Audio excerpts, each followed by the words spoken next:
All right, let's just get right into it.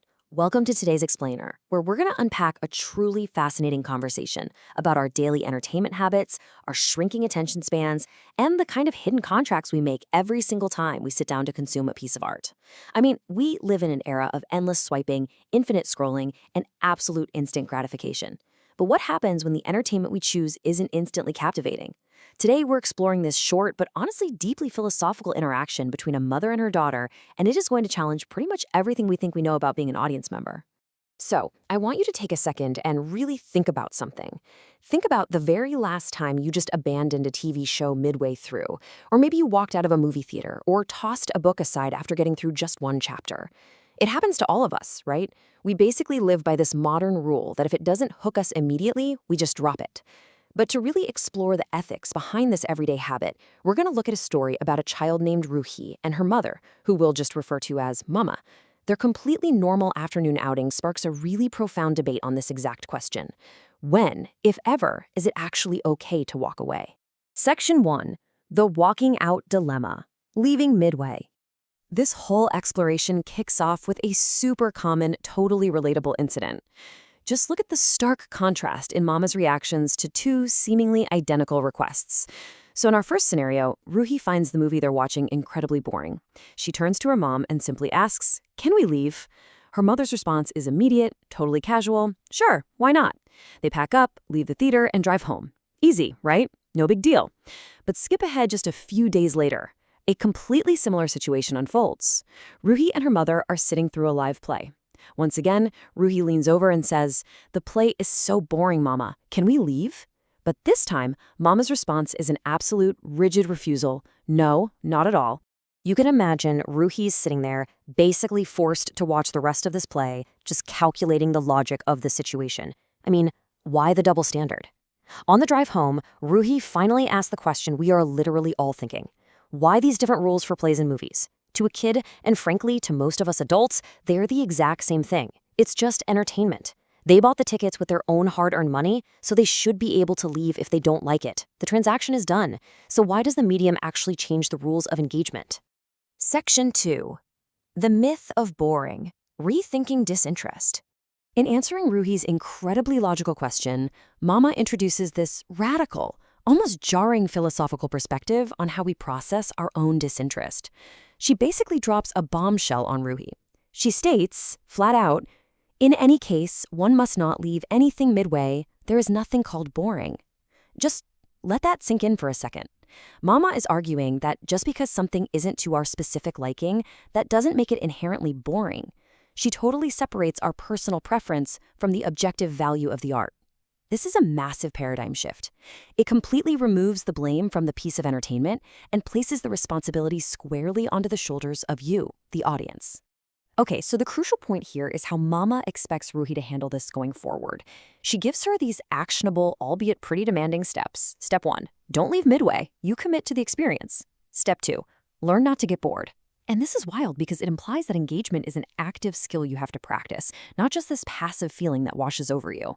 Step 3, find out elements that interest you. Like if the main plot isn't working for you, look at the set design, listen to the dialogue, analyze the lighting. You have to work for your entertainment. And finally, step 4, if you truly cannot do that, well then find a better hobby. Just don't participate in this art form if you aren't willing to put in the effort. Section 3, live versus recorded art. The elements of respect. Ruhi pushes back on this, asking, isn't it just entertainment? How does it matter?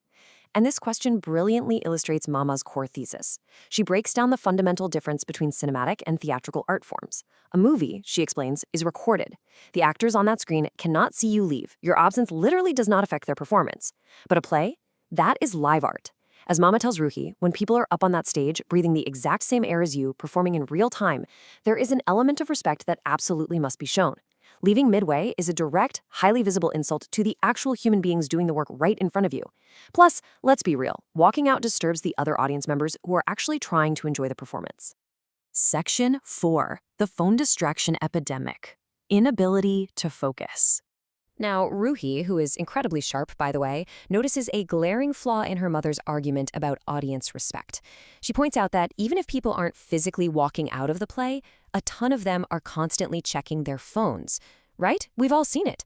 If respect is mandatory for a live performance, isn't staring at a glowing screen just as bad? Well, Mama agrees entirely, but she diagnoses this as something way deeper than just bad manners. She calls it a modern psychological deficiency. She defines this phone checking as an inability to concentrate.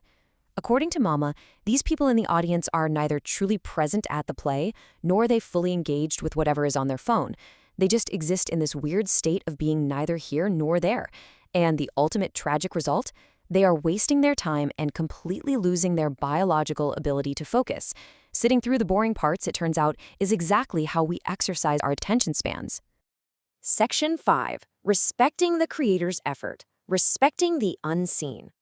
All right, so Ruhi is about to turn her mother's incredibly strict logic right back around on her. Mama has just finished giving this whole lecture about having to sit through boring plays or else just find a better hobby. And Ruhi delivers an absolute devastating counterpunch. She looks right at her mother and says, "You too leave so many books read halfway through." Boom. It is a brilliant observation. Ruhi basically levels the playing field here, pointing out that even the person preaching all these rules is failing to follow them in her own daily life.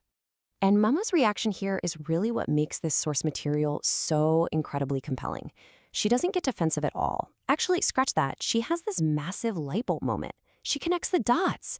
We've already established that stage actors demand respect for their live, visible performance. But Mama suddenly realizes that the invisible, solitary, unseen effort of an author deserves that exact same level of respect. Just because you can't physically see the author sweating on a stage in front of you, well, that doesn't mean their labor is any less valuable. Mama comes to a complete philosophical synthesis right then and there. First, she admits her fault, telling Ruhi, "Well, that is also very bad of me. I am glad you pointed it out." Second, she totally acknowledges that it takes years, literally years, of unseen effort for an author to write a book. Third, she commits to a brand new rule. She must ensure she finishes whatever book she picks up, period. Finally, she equates midway abandonment to profound disrespect. She realizes that tossing a book aside halfway through is the exact moral equivalent of standing up and walking out right in the middle of a live play. You are turning your back on someone's hard work. So I want to leave you with this final, honestly somewhat provocative thought. Really think about your own media consumption today. Think about the half-watched documentaries, the abandoned podcast series, and the half-read books. Based on Mama and Ruhi's conversation, how many authors are you currently disrespecting on your nightstand right now? If we truly value art, maybe, just maybe, we owe it to the creators to push through the friction, to actively learn not to get bored, and to honor their labor by actually seeing things all the way through to the very end. Thanks so much for joining me on this explainer, and honestly, I hope this totally changes the way you look at your next piece of entertainment. See you next time.